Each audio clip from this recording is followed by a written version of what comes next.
437 বছর অতিক্রান্ত 438তম বছরের ঐতিহ্যের রথযাত্রা খেজুরিতে। পূর্ব মেদিনীপুর জেলার খেজুরির কৃষ্ণনগর গ্রামের রাজবাড়ির রথযাত্রা ঐতিহ্যের সাথে পরিচালিত হচ্ছে। 437 বছর পূর্বে ঐতিহ্যবাহী এই রথযাত্রার সূচনা করেছিলেন রাজা কৃষ্ণধন পণ্ডা।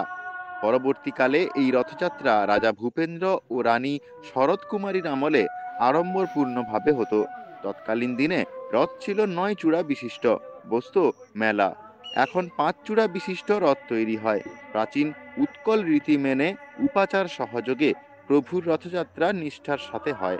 আর রাজবাড়ির এই ঐতিহ্যের রথযাত্রাকে ঘিরে সাধারণ মানুষের উন্মাদনা থাকে তুঙ্গে।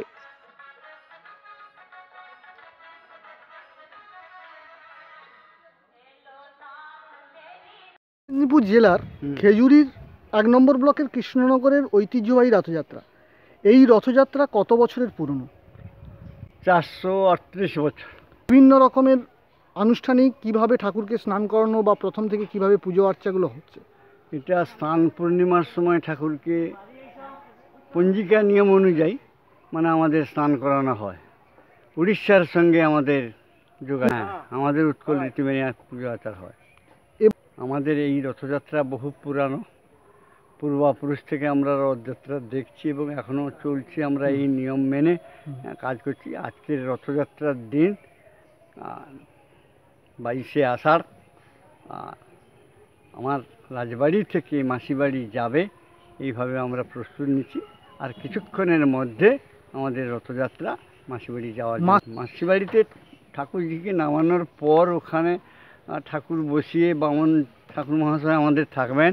তিনি পূজা পদ্ধতি আরতি টারতি করবেন, তারপরে ভোগ রান্না করবেন, তারপরে আর ভোগের পরে আরতি করে গান। আজকের সকালে ধরুন আমরা সকাল 8টার সময় থেকে পূজা অর্চনা চলছে, গান বাজনাও হয়েছিল।